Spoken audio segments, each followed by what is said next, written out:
Hello, and welcome to Ending Physician Overwhelm. I'm your host, Dr. Megan Mello.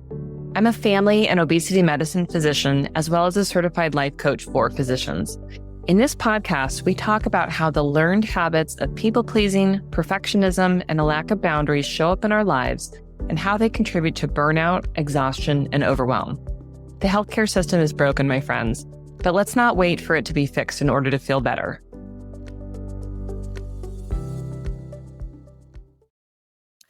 Well, hello, my friends, and welcome to another episode of Ending Physician Overwhelm. As always, I am so grateful that you're here. Friends, this is a time where we really need to be coming together, sharing connection, sharing our stories, and figuring out how do we take care of ourselves, how do we take care of each other so that we can continue doing the challenging work that we do. Medicine was never going to be an easy path. We knew this. We know it deep, deep, deep in our hearts. Even when you are expert in whatever part of the body or whatever flavor of person you take care of, none of us ever expected this to be easy. And yet, we keep bumping into these extra challenges like a little pandemic over here. I don't even know what to call. I don't even know what to call the current shakeups in healthcare related to the government questioning the value of vaccines. I don't know what to call that. But whatever it is, we are here and we will continue to face these challenges, which makes it even more important for us to figure out, how do I take care of myself so that I am able to stay in the work that I want to be doing in the world. Now, notice I'm not even saying staying in medicine, but being able to stay engaged, stay doing work that you find meaningful. That's what we're going to talk about today. We're going to be talking about creating meaning, because this is one of the challenges of adulthood. I hadn't really thought about it in those terms before. When we came into medicine, when you were in high school, when you were in college, when you were on your pre-medicine journey, ask yourself, what did I think being a physician was going to be like? How did I believe at the time I would feel about the work that I was doing as a physician? How did I think I was going to feel meaning in my career? And let's contrast that with what we experience now. Now, we can think about this in sort of cringy terms, right? Looking back at our naive younger selves and what we thought things were going to be like when we arrived to the place that we are. But the reality is that here we are, facing whatever challenges you are facing in your life, working in a career that has trained you to put it all on the line for other people. And some of us are very good at doing that. Very good at doing that, in fact, until we collapse, until we're so burned out and exhausted, we can't see straight and we feel like we failed. And if we couple that with this idea that we might have had for such a long time that we should just continue to sacrifice and lay ourselves down because there's so much meaning in our work. And yet when we are in a place of burnout, when we are at a place of utter exhaustion and overwhelm, we may not find very much meaning in the work that we are doing. Now, that's not to say that the work that we are doing is not meaningful, but part of burnout is a sense of futility, a sense that nothing that you do matters or makes a difference, coupled with cynicism and the emotional exhaustion. There you go. There's our triad. Meaning is important. I do believe it is an essential part of the recipe to allow ourselves to keep going. But ask yourself, am I clear on where meaning is? Am I clear on how what I'm doing matters or not? Because I think we can lose that sense. And I think for so many of us, we imagine, well, once I've graduated medical school, once I've completed residency, once I'm an attending, once I have a career and a practice and I'm in the thick of it, that's where the meaning is. I don't think that's the actual reality for us, though, especially the way that most of us are working as employed physicians, where we experience a lack of autonomy, where the insurance companies end up dictating so much of what we do, where we have crazy schedules and patients who've been waiting and waiting and waiting to get in to see us and have such high expectations for what is going to be able to be accomplished in a relatively short amount of time, right? The traditional 15-minute visit is not enough time to adequately tackle all 17 items that are on the list for the agenda. I want us to think about today. Where will I choose to make meaning? Because, again, I think this is a very critical element to being able to enjoy your life. And it is essential that you enjoy your life. That is something that most of us don't talk about a lot. And I would argue, I think most of us want to enjoy our lives.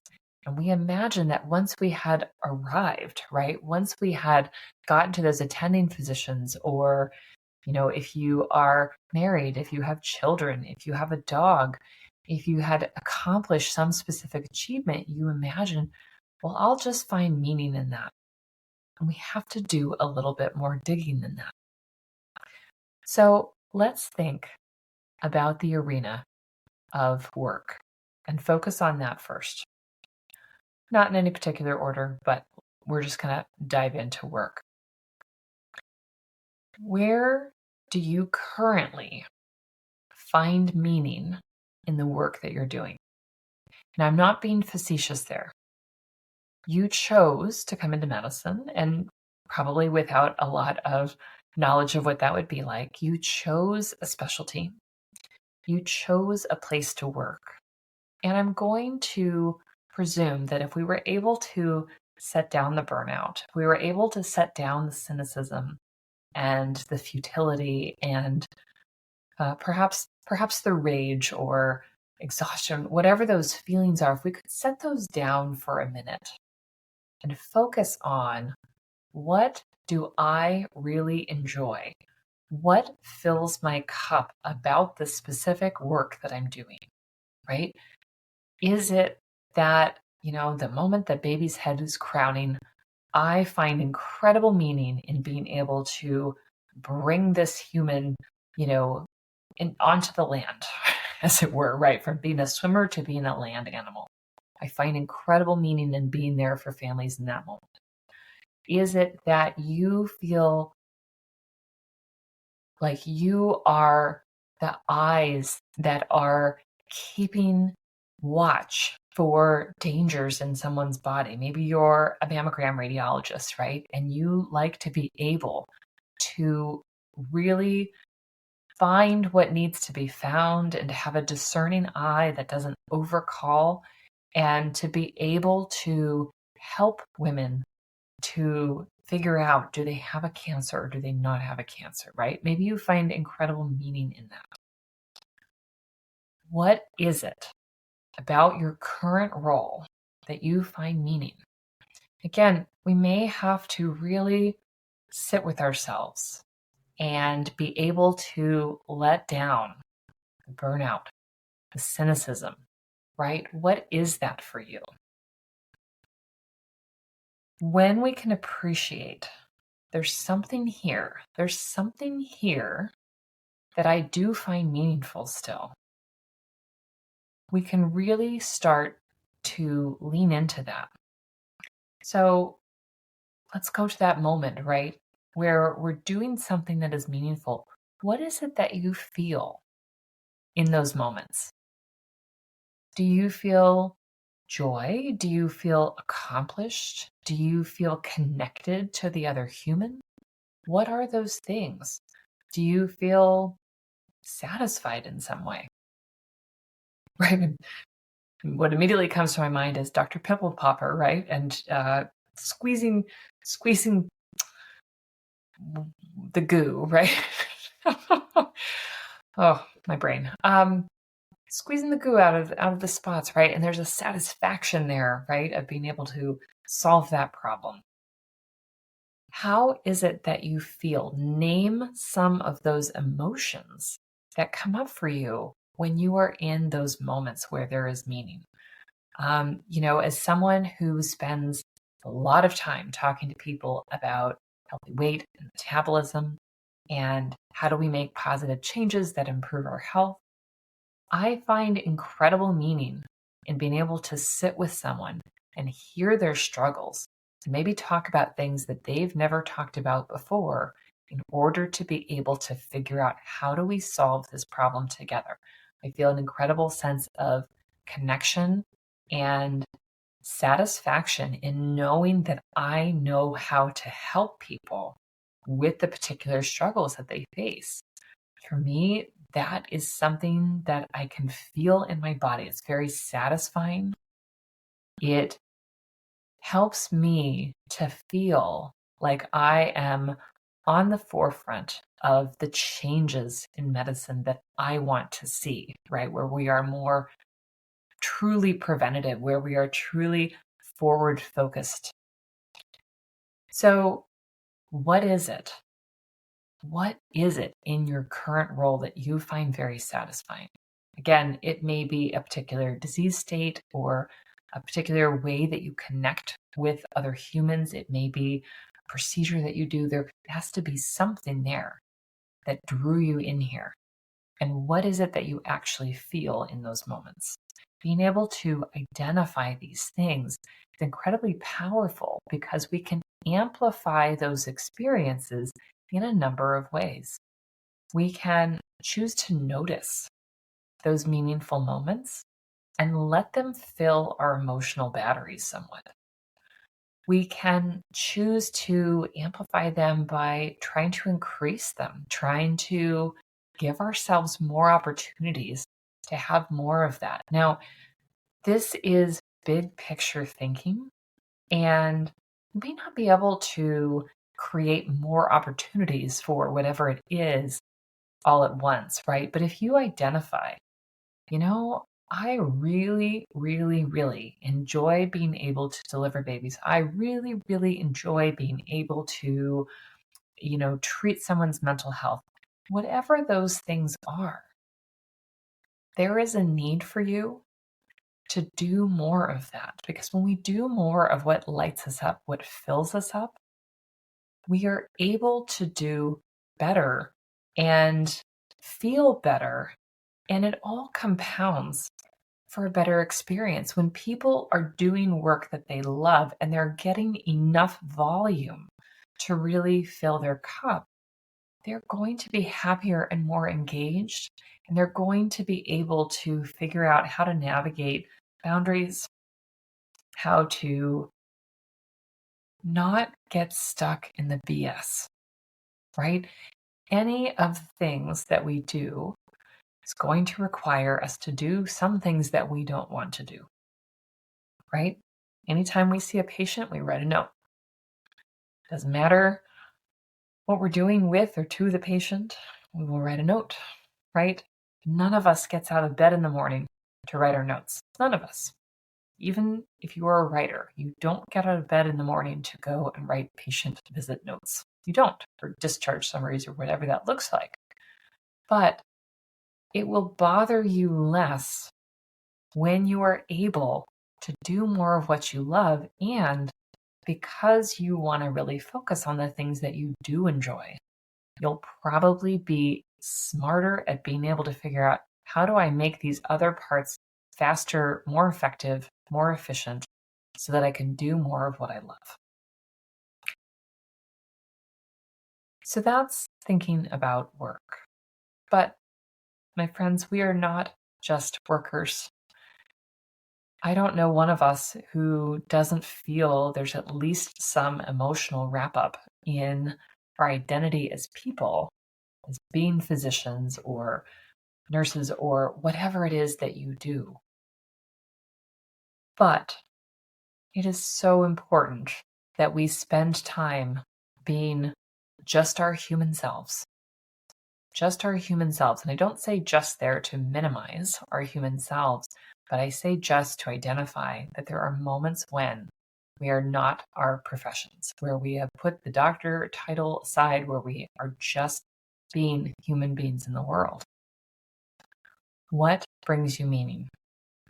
So when we think about experience as parents, if you are a parent, more likely than not, you had similar naive fantasies that, oh, I will spend every moment of my waking presence just being completely and 100% in love with my child, with my children.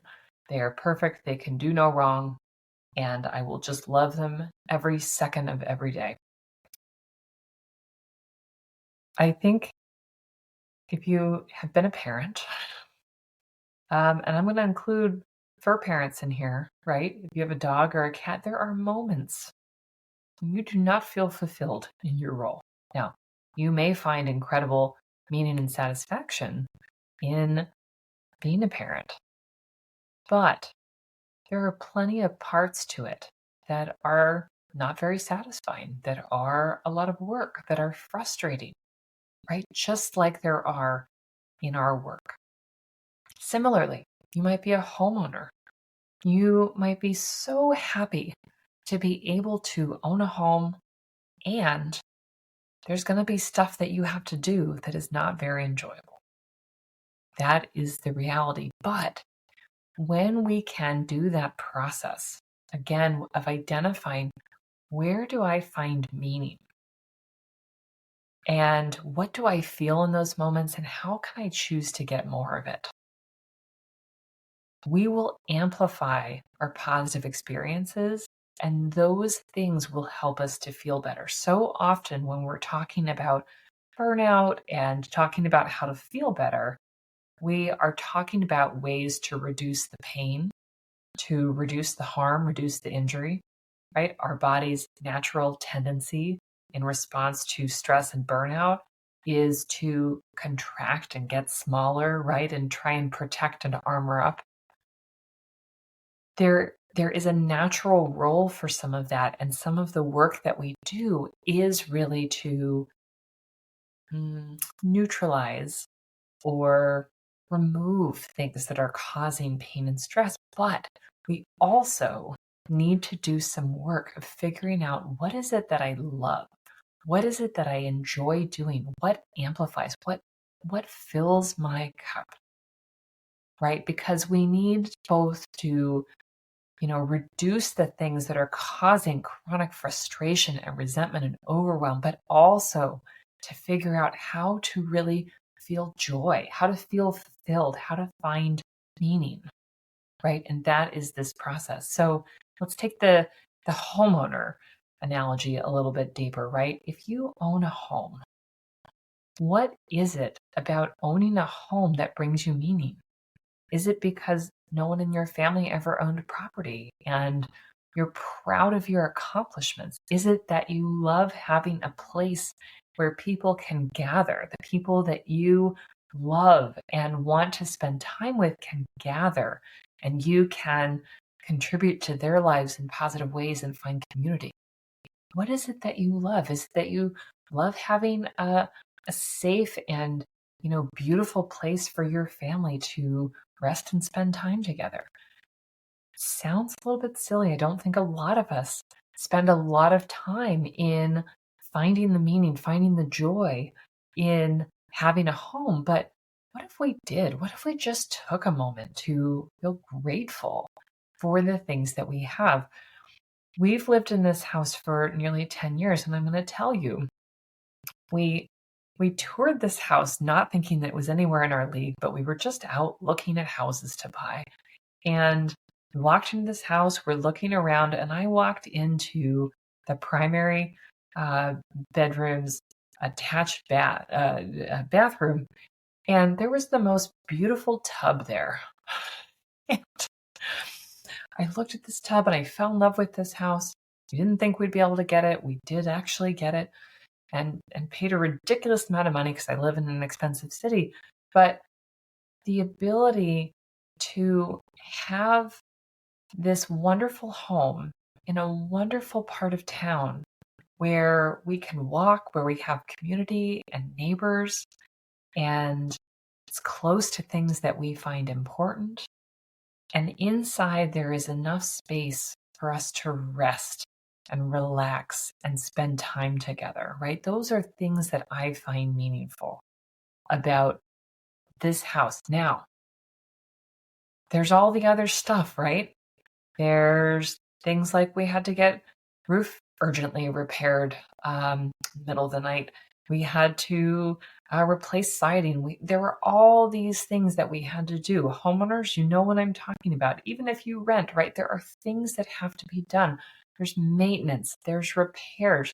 There's mortgage crap. There's all kinds of things that no one wants to spend time doing. But when I'm very clear on where is the meaning that I find in being able to have this home, then I'm able to say, yeah, this other stuff is worth it because we don't ever get to live a life where there isn't challenge and some boring, stupid things that we have to do, right? We don't get to live a life like that. If you figured it out, you call me up and you tell me.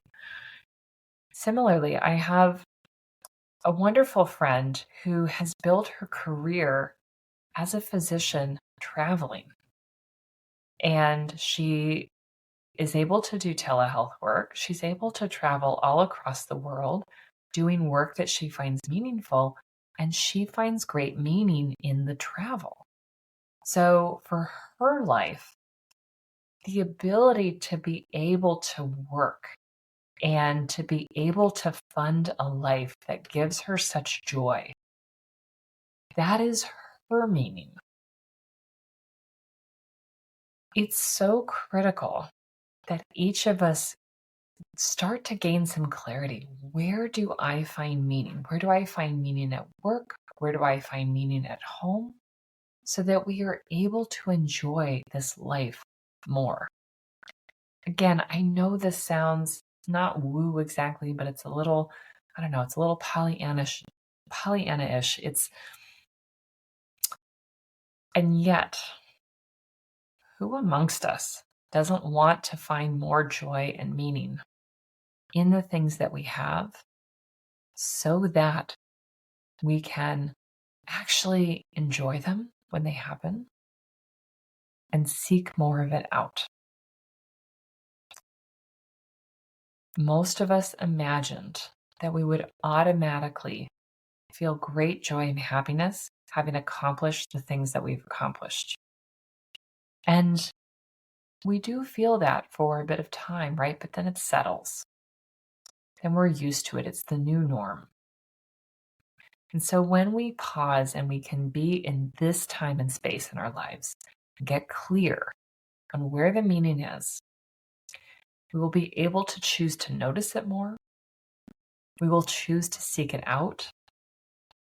We will choose to amplify and expand it. I've seen so many wonderful physicians be able to identify for themselves what it is that they love and be able to create their own spaces. And not all of us will go and do that, but that is a powerful way to care for yourself and be able to care for others. But it is important still that we figure out how to take great care of ourselves in those endeavors, because we can burn out anywhere. Knowing where you find the meaning gives you so much fuel to be able to cope with the stresses, to be able to set better boundaries, to be able to be that much clearer on what is important to you and to go all in. My friends, this is good work to do. So I want you to go back and I want you to listen to this episode again. Sit with your journal, sit with your phone, whatever you want to sit with, right? And figure out, what is it that I love? Where are those experiences? What do they feel like in my body? And can I choose to notice them more, amplify them, and see that when I use, this is Brené Brown language here, when I use my gifts and talents in the world by doing work that I find meaningful, I'm a better human and I bring amazing things into the world. Maybe you teach, maybe you light up when you get to talk about a certain thing, or to be present for people in their hardest moments. Whatever it is, get clear and figure out, how do I do more of that?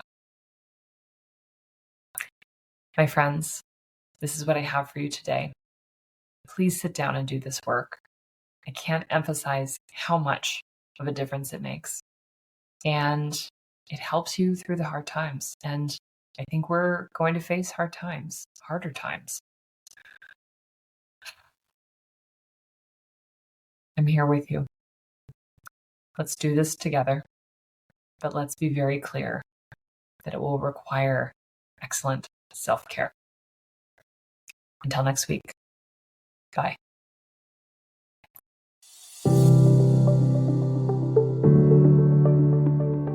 Well, that's our show for today. Thank you as always for listening. To learn more about my coaching programs, head to www.healthierforgood.com. And if you love this podcast, please drop us a review on iTunes or support the show by clicking the link in the show notes. Until next time, take care.